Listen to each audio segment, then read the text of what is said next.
मैले सम्बोधन गर्दै गर्दा मेरो स्मृतिमा इतिहासका ती क्रान्तिकालीन दिनहरू ताजा भएर स्मरणमा आएका छन्। बाहिरबाट हेर्दा यो भवन सिमेन्ट, इँट, फलामले बनेको छ, तर यसको अन्तर्यमा हजारौं शहीदहरूको बलिदान अन्तर्निहित छ। हरेक वर्ग, वर्ण, जाति, क्षेत्र र समुदायको प्रतिनिधित्व रहेको यो इन्द्रेणी संसदका लागि हिजो हामीले बन्दुक उठायौं। हजारौंले शहादत प्राप्त गर्नुभयो। यो भवनको जगमा तिनै हजारौं शहीदहरूको रगत रहेको छ। यसका हरेक भित्ता बलिदानले रङ्गिएका छन्। म इतिहासका ती सबै सशस्त्र र शान्तिपूर्ण जनआन्दोलनका ती सबै शहीदहरूप्रति, जेनजी आन्दोलनसम्मका पनि सबै शहीदहरूप्रति र आन्दोलनका क्रममा बेपत्ता घाइते योद्धाहरूप्रति हार्दिक कृतज्ञता र सम्मान प्रकट गर्न चाहन्छु। उहाँहरूको परिवारजनप्रति पनि म श्रद्धापूर्वक सम्मान व्यक्त गर्न चाहन्छु। निर्वाचन परिणामको हिसाबले निकै खुम्चिए पनि यो निर्वाचनका पक्षमा वातावरण बनाउन हाम्रो दलले खेलेको भूमिका नवनिर्वाचित तपाईँ सबै मान्य सदस्यहरूलाई अवगत नै छ भन्ने म ठान्दछु।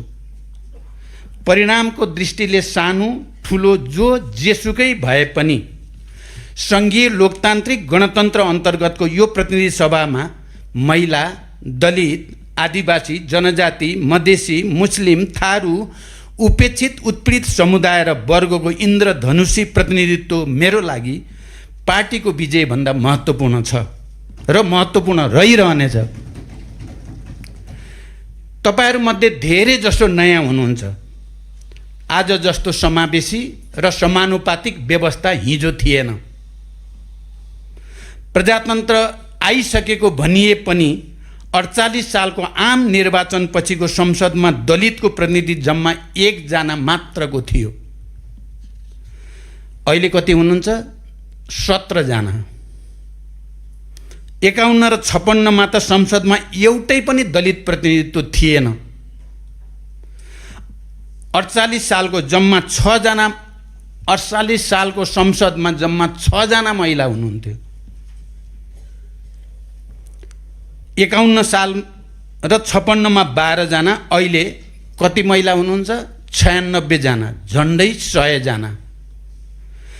आदिवासी, जनजाति, पिछडिएको क्षेत्र, मुस्लिम, थारू, मधेसी, उत्पीडित वर्गका हकमा पनि तथ्याङ्क करिब यही नै हो। यो प्रतिनिधित्वको कथा रगतले लेखिएको छ। म तपाईँ सबै नयाँ मान्य सदस्यहरूलाई एकचोटि इतिहासको फेरि अध्ययन गर्न, चिन्तन गर्न, मनन गर्न आग्रह गर्न चाहन्छु। र यो कथा क्रान्तिले लेखिएको छ। पिठ्युमा दुधे बालक र काँधमा बन्दुक बोकेका महिलाहरूको बलिदानले लेखिएको छ। मोल तोकिएका टाउकाहरूले लेखिएको छ। हामीले आफ्नो जीवनको सबभन्दा उज्यालो समय अन्धकारसँग लडेर नै बितायौँ। क्रान्ति, सङ्घर्ष र बलिदान हाम्रा लागि शब्द थिएनन्, जीवनचर्या बनेको थियो। क्रान्तिको त्यो मसाल हामीले आफ्नै रगतले लेखेका थियौँ, बालेका थियौँ। मैले त्यसै भन्ने गरेको होइन। यो सम्मानित संसदमा जसको प्रवेश भए पनि मलाई आफ्नै प्रवेश भए जस्तो लाग्छ। सामन्तवादका विरुद्ध हामीले उठाएको बन्दुकले ढोका नखोलेको भए कहाँबाट यहाँ प्रवेश गरेर मन्त्री बन्नुहुन्थ्यो उत्पीडित समुदायका दलित, महिला, जनजाति आदि आदि। शान्ति प्रक्रिया लगत्तै काठमाडौँका भित्ताहरूमा हामीले मधेसी हुनुको गर्व स्थापित गर्ने अभियान सञ्चालन गरेका थियौँ। मलाई लाग्छ तपाईँहरूमध्ये धेरैलाई यो कुराको स्मरण होला। काठमाडौँसँग मधेसले काठमाडौँमै आफ्नो पहिचान र आत्मसम्मानको यति निर्भीक दाबी यसअघि कहिल्यै गरिएको थिएन भन्ने मेरो दाबी छ। बालेन्द्र शाह काठमाडौँको मेयर हुँदै आज देशकै प्रधानमन्त्री बन्नुभएको छ। पार्टी फरक होला, तर मेरो लागि यो क्रान्तिकै सङ्कल्पको जित हो भन्ने म ठान्दछु। मैले यो प्रसङ्ग यसकारण पनि उठाएको हुँ कि क्रान्तिका उपलब्धिमा गर्व गरिरहेको यही समाजका केही पात्र आज पनि क्रान्तिको अपराधीकरण गर्न तल्लीन छन्। शान्ति प्रक्रियालाई तार्किक निष्कर्षमा पुग्न नदिन अग्रसर छन्। मैले तपाईहरूलाई गणतन्त्रका फूल मानेको छु। शान्ति प्रक्रियाको पूर्णता अब मेरो भन्दा तपाईहरूको बढी जिम्मेवारी बन्न गएको छ। सभामुख महोदय, पुराना नेता र पुराना पार्टीका नाममा बनेको एउटा गलत भाष्य छ, सबै उस्तै हुन् र त्यसमा प्रचण्डलाई पनि घिसारेर लाने गरिएको छ। के त्यही हो त सत्य? होइन। राष्ट्रिय स्वतन्त्र पार्टीका हकमा त झन् बिल्कुल हुँदै होइन। अघिल्लो संसदमा मैले प्रधानमन्त्रीका रूपमा पनि र प्रमुख प्रतिपक्षी दलको नेताको हैसियतमा पनि राष्ट्रपासँग दह्रो सहकार्य गरेको थिएँ। दह्रो सहकार्य। सरकारमा हामीले सुशासनका माध्यमबाट लोकतन्त्रको राम्रो सर्भिसिङ सुरु गरेका थियौँ। सेवा प्रवाहको सरलीकरण र मेरिटोक्रेसीमा जोड दिएका थियौँ। ललिता निवासको विस्तृत अनुसन्धान र जग्गा फिर्तीको प्रक्रियादेखि भुटानी शरणार्थी प्रकरणको निष्पक्ष अनुसन्धानबाट हामीले विधिको शासन अगाडि बढाउने ठुलो जमर्को गरेका थियौँ। कानुनमाथि नै शासन गरिरहेका देशका सबैभन्दा ठुला माफियासँग हामी निडरताका साथ लडिरहेका थियौँ। पछि तिनै तत्त्वहरूले देशको पहिलो र दोस्रो दल मिलाए र प्रतिपक्षका रूपमा हाम्रो सङ्ख्या सानो हुन गयो। तर त्यो सानो सङ्ख्याले 2/3 विशाल सत्तापक्षका हरेक व्यथितिका विरुद्ध लडी नै रह्यो। 2/3 अहङ्कारको हामीले प्रतिरोध गरि नै रह्यौँ। यो पृष्ठभूमिमा सबै उस्तै हुन् भन्ने भाष्य बिल्कुल गलत छ र म यो सम्मानित सदनको अगाडि त्यसलाई पुरै खारेज गर्न चाहन्छु। पुराना र नयाँ भनेर बनाइएको भाष्य हाम्रो दृष्टिमा, मेरो दृष्टिमा दार्शनिक, राजनैतिक, समाजशास्त्रीय दृष्टिले पनि बिल्कुल बेठिक छ। सवाल पुराना र नयाँको होइन, सवाल सही र गलतको हो। पुराना नयाँको भाष्यले परिवार, समाज र राजनीतिलाई नै विभाजन गर्नेतिर अग्रसर हुन्छ।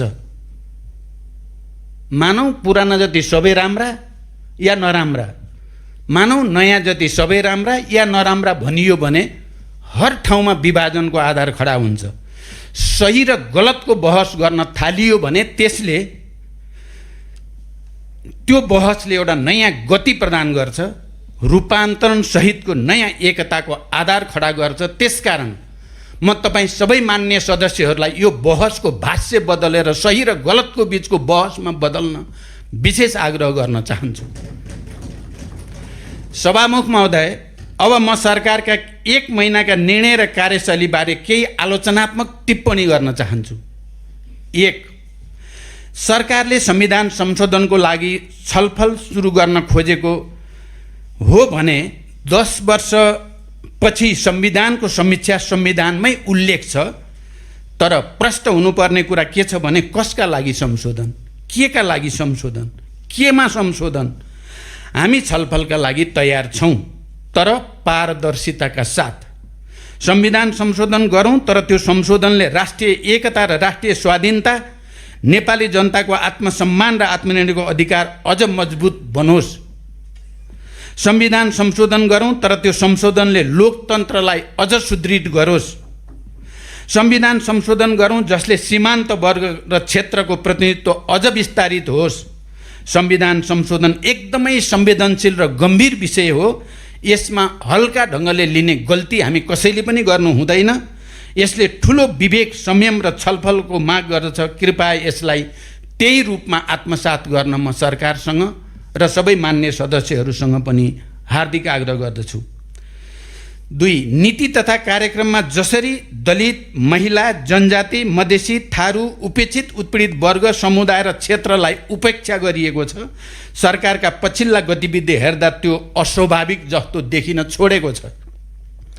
हामीले क्रान्तिका उपलब्धिमा गर्व गरिरहँदा आज क्रान्तिको मुख्य आधार रहेको त्यही वर्ग भारी जनादेश प्राप्त सरकारको निशानामा परेको त होइन, गम्भीर प्रश्न जनताको मनमा उब्जिएकै छ। हिजो निरङ्कुश राज्य सत्ताले हात्ती लगाएर गरिब सुकुम्बासीका छाप्रा भत्काउने गर्दथ्यो, बस्तीहरूमा आगो लगाउने गरिन्थ्यो। आज लोकतन्त्रमा जनताका घर बस्ती भत्काइएका छन्, लालाबालाहरूको बिचल्ली बनाइएको छ, झरीमा रुज्दै साना नानीहरू ओत लागिरहेका, बेहोस भएर ढलिरहेका, आमालाई हेरेर चिच्याउँदै गरेका बच्चाहरूको आर्तनाद र आत्महत्याका भिडियोहरू सामाजिक सञ्जालमा छ्यापछ्याप्ती भएका दृश्यले हिजो पञ्चायती निरङ्कुशताले जनतामाथि यही प्रकृतिको दमन गरेको झझल्को दिइरहेको छ। म सरकारसँग आग्रह गर्न चाहन्छु, गरिबहरू समृद्धिका बाधक होइनन्, सुकुम्बासीहरू विकासका अवरोधक होइनन्। बिना कुनै योजना, बिना कुनै पूर्व जानकारी र तयारी जबरजस्ती बस्ती खाली गरेर देशको मुहार फेरिन्न। जसको केही हुन्न उसको सहारा राज्य बन्नुपर्छ भनेर नै नेपाली जनताले लामो लडाईँ लडेर संविधानमा आवासको अधिकार र चाहिँ गरिबको अधिकार लेख्न सफल भएको हो। जबरजस्ती उठीवास होइन, व्यवस्थित र वैज्ञानिक बाटोबाट भूमिमाथिको स्वामित्व, जीविकोपार्जन तथा बसोबासको ग्यारेन्टी गरेर मात्रै सुकुम्बासी समस्याको हल सम्भव छ। मेरो आग्रह छ, गणतन्त्र ल्याउन सबभन्दा बढी योगदान गर्ने गरिब, मजदुर, किसान, निमुखा वर्गलाई न्याय दिने अब तपाईहरूको मुख्य जिम्मेवारी बन्नुपर्दछ। तिनीहरूलाई सताउने काम बिल्कुल बन्द गर्नुपर्दछ। जनतालाई उठीवास लगाएर बिचल्ली पारेर लोकतन्त्रको सर्भिसिङ हुनै सक्दैन। यसमा सरकारले गम्भीरतापूर्वक पुनर्विचार गरोस्। म सुझावको रूपमा गम्भीर रूपले यो विषय राख्दैछु। सरकारको रोडम्याप लोकतन्त्रलाई बलियो बनाउने र इतिहासका सङ्घर्ष र सङ्घर्षका पात्रहरूलाई सम्मान गर्ने हुनुपर्दछ। सङ्घर्षका उपलब्धिहरूलाई रक्षा गर्नेतिर सरकारको ध्यान जानुपर्दछ। विद्यार्थी वा निजामती राष्ट्रसेवक वा कुनै पनि नागरिकलाई आफ्नो आवाज उठाउनबाट वञ्चित गरेर लोकतन्त्र बलियो बनाउन सकिँदैन। जयतु संस्कृतम को समयदेखि पछिल्लो जेन्जी आन्दोलनसम्म पनि विद्यार्थीहरूले राजनीतिक परिवर्तनको अग्रभागमा रहँदै आएको इतिहास छ।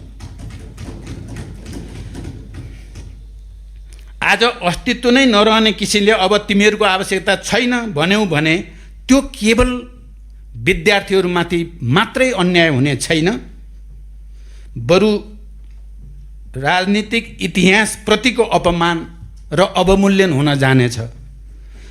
विश्वविद्यालयमा मेरिटोक्रेसी र शिक्षा क्षेत्रमा समग्र रूपान्तरण गरौँ। मेरो पछिल्लो कार्यकालमा हामीले यसको सुरुवात गरेको पनि हो, तर विद्यार्थी सङ्गठनहरू यसको बाधक हुन् भन्ने चिन्तन गरियो भने त्यो चिन्तन बिल्कुल गलत चिन्तन हो। शैक्षिक क्षेत्रको व्यथिति रोक्न, लोकतन्त्रलाई अझ अग्रगामी दिशामा विकास गर्न विद्यार्थीहरू अवरोध होइन, हाम्रा गतिलाई सहयात्री बन्न सक्छन्।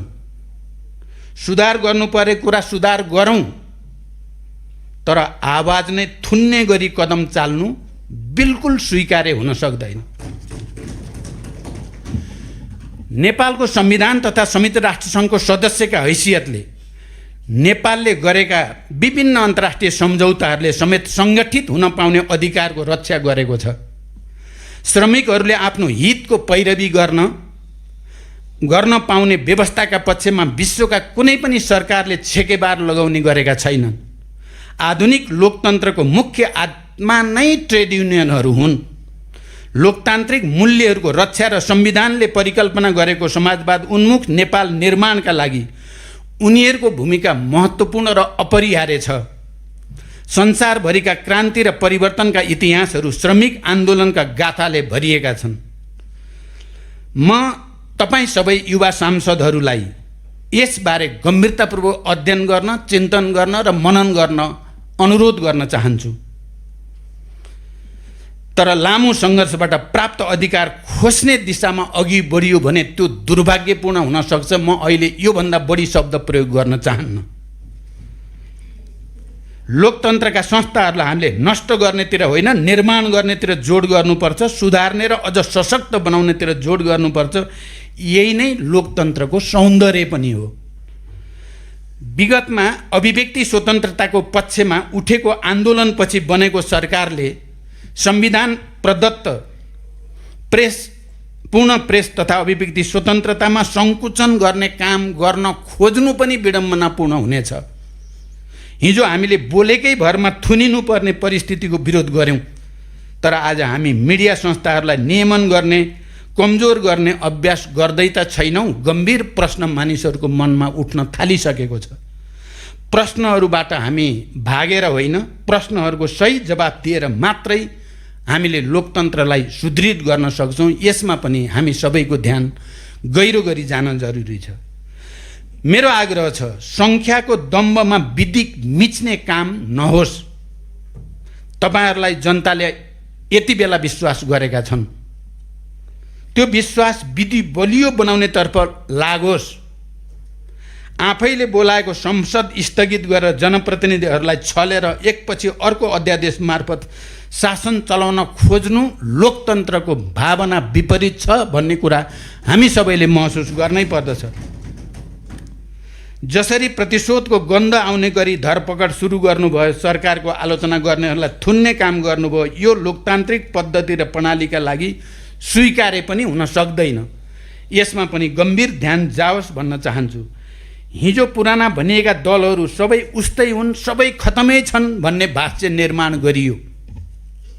मैले यसबारे अघि नै भनिसकेँ, तर आज तपाईहरू पनि त्यही स्वेच्छाचारिता, प्रतिशोध, लोकतान्त्रिक मूल्यमा आघात गर्दै संसद छल्ने काम गर्नुभयो भने र सम्पत्ति विवरणबारे जनस्तरबाट प्रश्न उठेपछि त्यसको पारदर्शी जवाब दिनुको सट्टा त्यसबाट पन्छिन खोज्नुभयो भने तपाईँहरूले हिजो भन्ने गरेका कुराहरूको औचित्य तपाईँहरूले कसरी पुष्टि गर्न सक्नुहुन्छ, मलाई चिन्ता लागेको छ।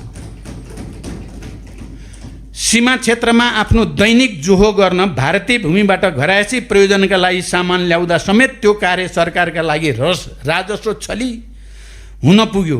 तर सीमाबाट हुँदै आएको ठुलो मात्राको तस्करी रोक्ने सरकारको रोडम्याप चाहिँ के हो प्रष्ट हुन सकेन। म सरकारसँग सभामुख महोदय मार्फत विशेष आग्रह गर्न चाहन्छु, तस्करी रोक्ने अरबको जो तस्करी सीमा वारपार हुने गरेको छ त्यसलाई रोकौँ।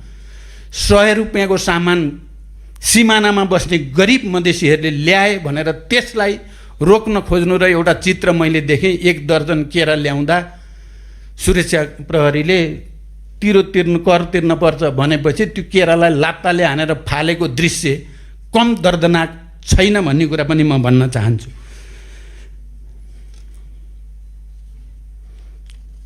के साँझ बिहान छाक टार्न, दैनिक जीवन गुजारा गर्न सीमापारीबाट सामान ल्याएकै कारण नउठेको हो त राजस्व? निमुखा गरिब जनतालाई शास्ति दिएर मात्रै वृद्धि हुन्छ त राजस्व? निमुखा गरिब जनतालाई हामीले सरकारले सार्वजनिक गरेको रोड म्यापको स्वागत गरेका थियौँ। म यो कुरा पनि यति बेला भन्न चाहन्छु।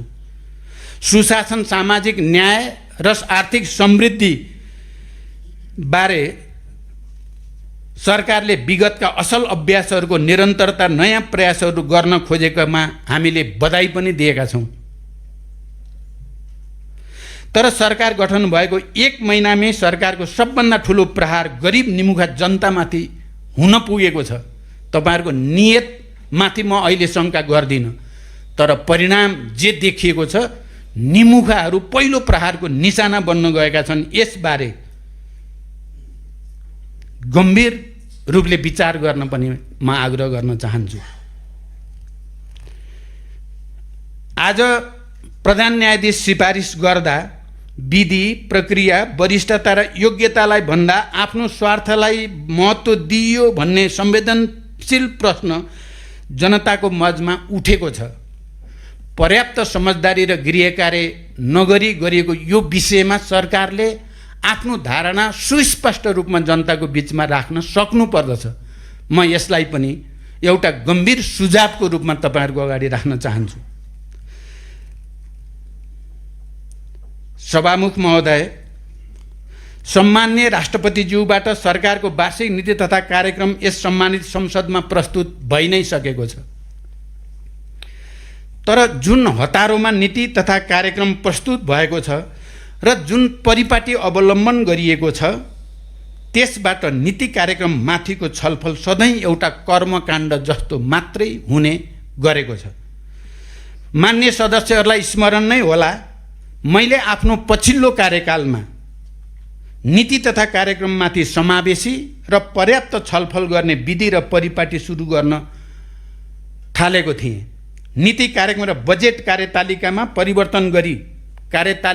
नै परिवर्तन गरी नीति कार्यक्रममाथि सबै पक्षसँग व्यापक छलफल गर्ने, मान्य सांसदहरूका सुझाव समेतका आधारमा नीति कार्यक्रममा परिमार्जन गरेर मात्रै बजेटले त्यसलाई समर्थन गर्ने गरी अभ्यास सुरु गरिएको थियो। त्यसो हुन सकेको भए नीति तथा कार्यक्रम कर्मकाण्डी बन्ने थिएन। वास्तविक अर्थमा लोकतान्त्रिक विधिद्वारा हामी सबैको सामूहिक बुद्धि र विवेकको केन्द्रीकृत अभिव्यक्तिका रूपमा त्यो प्रकट हुन सक्दथ्यो। विडम्बना वर्तमान सरकारले त सीमित छलफललाई समेत झन खुम्च्यायो। हाम्रो अहिलेको आवश्यकता धेरै नीतिहरूमा क्रम भङ्ग गर्ने आवश्यकता हो। तदर्थवादी परिपाटीले हामीले जति नारा दिए पनि नयाँ परिपाटीको विकास गर्न सक्दैनौँ। यसमा पनि गम्भीर बन्न म सरकारको ध्यानाकर्षण गर्न चाहन्छु। सरकार गठन भएपछि सरकारले आफ्नो रोडम्याप सार्वजनिक गरेको थियो। विगतका कतिपय असल अभ्यास समेत समेटेको उक्त रोडम्यापका केही विषयलाई मैले अघि नै भने हामीले स्वागत पनि गरेका थियौँ। तर विडम्बना सरकारको नीति तथा कार्यक्रमले भने सत्तारूढ दलको आफ्नै घोषणापत्र, सरकारले तयार पारेको आफ्नै रोडम्याप र राष्ट्रिय सङ्कल्प पत्र वा प्रतिबद्धता पत्रको स्पिरिट समात्न सकेको देखिएन। यसले हाम्रा सामु विद्यमान समस्याहरूको सही पहिचान, विश्लेषण र सोको सम्बोधन गर्न जुन गम्भीरता र स्पष्टता बोक्नु पर्थ्यो त्यो पनि देखिएन। हरेक वर्ष सुनिने उही कुराहरू फेरि दोहोऱ्याएर हाम्रो सामु रहेका आर्थिक तथा सामाजिक समस्याहरू हल हुन सक्दैन। मैले नीति कार्यक्रम सुन्दै जाँदा कतिपय त अघिल्लो पटकका कपी पेस्ट गरे हो कि जस्तो पनि भान हुन्थ्यो। यो तरिकाले तपाईहरुमा जुन जोश, उत्साह र तपाईहरुलाई जो जनसमर्थन छ त्यसको असली परिणाम निकाल्ने ढङ्गले जान सम्भव हुन्छ जस्तो मलाई लागेको छैन। संरचनागत पक्षहरूलाई सम्बोधन नगरी तीव्रतर आर्थिक विकासका लागि नयाँ प्राथमिकता र सम्भावनाहरूको पहिचान नगरी यथास्थितिका नीति तथा कार्यक्रमले न त आर्थिक वृद्धि सम्भव छ न त लगानी मैत्री वातावरण नै बनाउन सकिन्छ। नयाँ चरणको आर्थिक सुधारको विषय नीति तथा कार्यक्रममा उल्लेख गरिएको छ, तर त्यसलाई समर्थन गर्ने रणनीतिक आधार र कार्यक्रमहरू भने नीति कार्यक्रममा देखिँदैन। 7% को आर्थिक वृद्धिको लक्ष्य हासिल गर्नका लागि उत्पादन र उत्पादकत्व, रोजगारी लगायतका क्षेत्रमा सरकारको नीति तथा स्पष्ट कार्यक्रम आउनु पर्थ्यो। तर विषयगत तथा क्षेत्रगत रूपमा भने नीति तथा कार्यक्रमहरू निरन्तर प्रस्तुत भइरहने विषय मात्रै समेटिएका छन्। राजनैतिक अधिकार प्राप्त गर्न, सुशासन कायम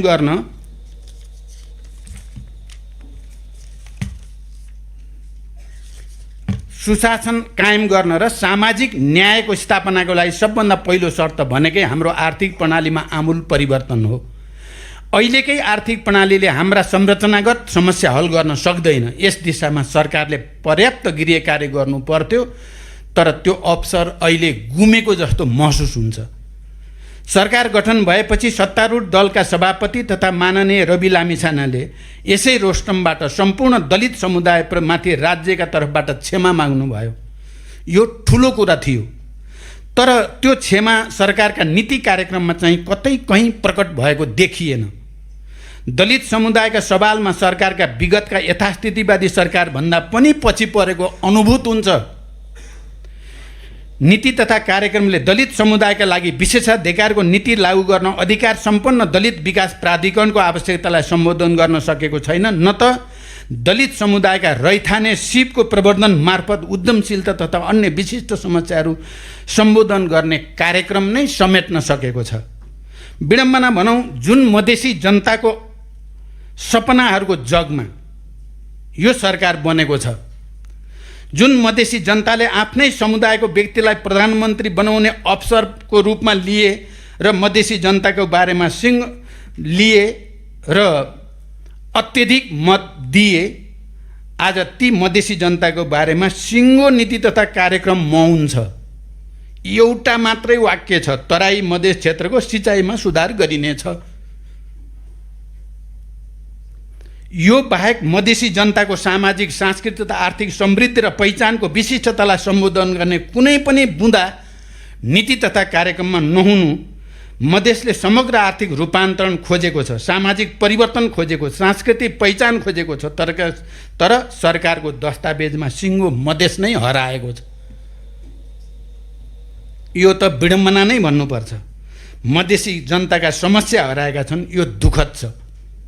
सरकारको 46 पृष्ठको नीति तथा कार्यक्रमले निजामती राष्ट्र सेवकहरूलाई नियमन र नियन्त्रण गर्ने विषय प्राथमिकतामा राख्यो, तर दलित, मिटर ब्याज पीडित, उपेक्षित, उत्पीडित, गरिब, जनजाति, सीमान्तकृत वर्ग र समुदायका मुद्दाहरू देख्न सकेन। त्यस्तै मानव विकास सूचकाङ्कमा सबभन्दा पछाडि परेको कर्णाली तथा सुदूरपश्चिम प्रदेशबारे नीति तथा कार्यक्रममा मौनता देखिनु गरिब र पछिडिएका जनताका पक्षमा सरकार नरहेको हो भन्ने सन्देश गइरहेको छ। म तपाईहरू सबैलाई यो विषयमा गम्भीर रूपले विचार गर्न अनुरोध गर्न चाहन्छु। सभामुख महोदय, डिजिटलाइजेसनको सन्दर्भमा नीति तथा कार्यक्रमले कैयौँ पक्षहरू बलियोसँग सम्बोधन गरेकोमा सरकारलाई म धन्यवाद पनि भन्न चाहन्छु। मेरै कार्यकालमा सूचना तथा प्रविधिलाई रणनीतिक प्राथमिकतामा राखेर आइटी दशकको घोषणाका साथै सार्वजनिक सेवा प्रवाहलाई पूर्ण डिजिटलाइजेसन गर्नका लागि तयार भएको तर कार्यान्वयन नसकेको ई गभर्नेन्स ब्लुप्रिन्टको कार्यान्वयन, एकद्वार सेवा प्रणाली, हरेक सार्वजनिक सेवालाई डिजिटल प्रणाली मार्फत प्रवाह गर्ने विषयहरू स्वागतयोग्य छन्। तर आर्थिक रूपान्तरण तथा सामाजिक न्यायका महत्त्वपूर्ण विषयहरू स्पष्ट नहुँदा यी विषयहरूले सरकारले दाबी गरेकै स्पिरिट समात्न नसक्दा एकाङ्की रूपमा विकास हुने डिजिटल प्रणालीले डिजिटल डिभाइड मात्र बढाउँछ। डिजिटलाइजेसन र उत्पादन तथा उत्पादकत्व वृद्धि, डिजिटलाइजेसन र सामाजिक न्याय समानान्तर रूपमा विकास गर्न सके मात्र यसले सही परिणाम दिन सक्दछ। मैले सरकारको आलोचना गर्ने आशयमा यी विषयहरू उल्लेख गरेको होइन, म यो पनि विशेष रूपले भन्न चाहन्छु।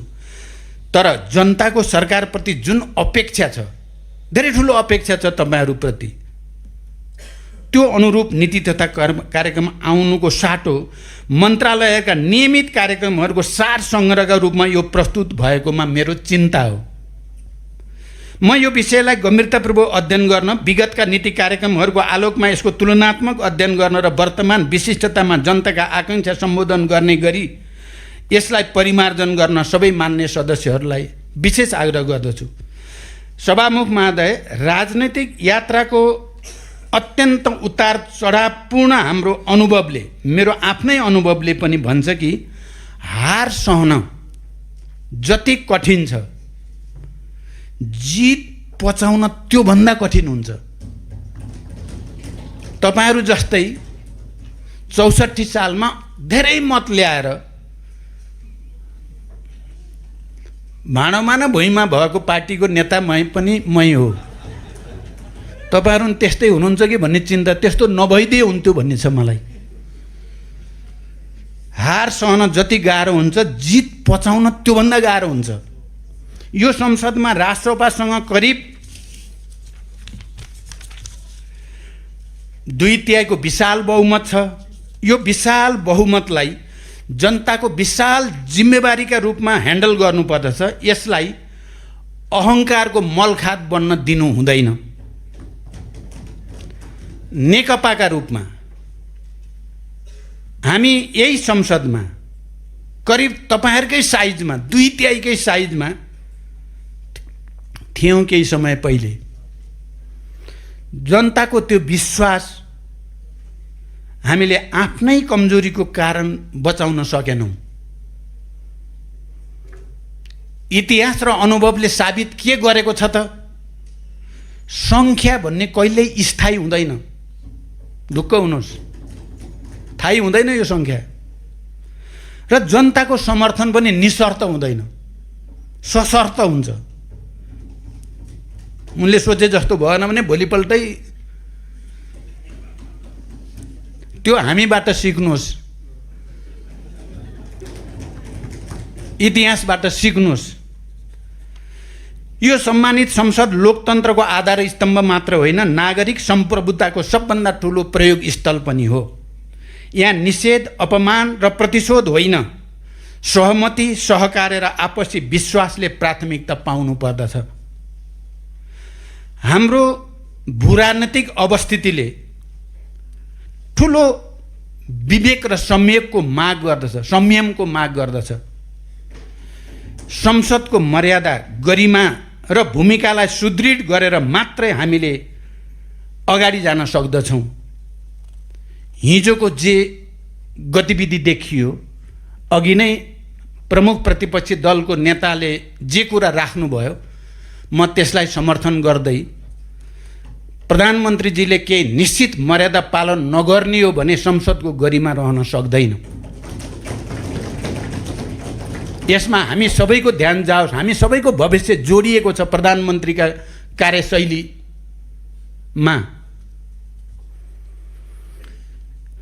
राष्ट्रिय स्वाधीनताको रक्षा र सुदृढीकरणको प्रश्न हामी नेपालीको लागि आज सर्वाधिक संवेदनशील र महत्त्वपूर्ण प्रश्नको रूपमा उभिएको छ। म अहिले धेरै कुरा भन्न चाहन्न। हाम्रो भूराजनीतिक अवस्थितिका कारण विभिन्न शक्ति केन्द्रहरूका दबाव र हस्तक्षेप दिन प्रतिदिन बढ्दै गएका छन्। साथै हाम्रो प्राकृतिक स्रोत साधन, जसमा युरेनियम जस्तो बहुमूल्य खनिज पदार्थ पनि पर्दछ, तिनमा आफ्नो नियन्त्रणका लागि समेत शक्ति केन्द्रहरू आफ्नै ढङ्गले लागिरहेका समाचारहरू पनि आइ नै रहेका छन्। यस्तो संवेदनशील परिस्थितिमा सम्पूर्ण देशभक्त नेपालीहरू आफ्नो राष्ट्रिय हित, राष्ट्रिय आत्मसम्मान र संसाधनको रक्षा गर्न एकजुट हुनुपर्ने ऐतिहासिक आवश्यकता बन्न गएको छ। विपक्षी दलका रूपमा हामी तपाईहरूको कमजोरीको प्रतीक्षामा छैनौँ। मैले अलिकति आलोचनात्मक टिप्पणी गरे पनि तपाईहरूले बुझ्नु भयो नै होला। मेरो नकारात्मक भावबाट भन्दा सुझावको रूपमा फेरि हामीले विगतमा गरे जस्तो तपाईहरूले पनि नगर्नुहोस् भन्ने हिसाबले, हिजोको 2/3 जे भोग्नु पर्यो, फेरि यो 2/3 पनि त्यही भोग्नु नपरोस् भन्ने हिसाबले मैले जोड दिएर यो कुरा राखिराखेको छु। त्यसकारण विपक्षी दलका रूपमा हामी तपाईहरूको कमजोरी भइदिएको होस् भनेर त्यसको प्रतीक्षा गरिरहेका छैनौँ।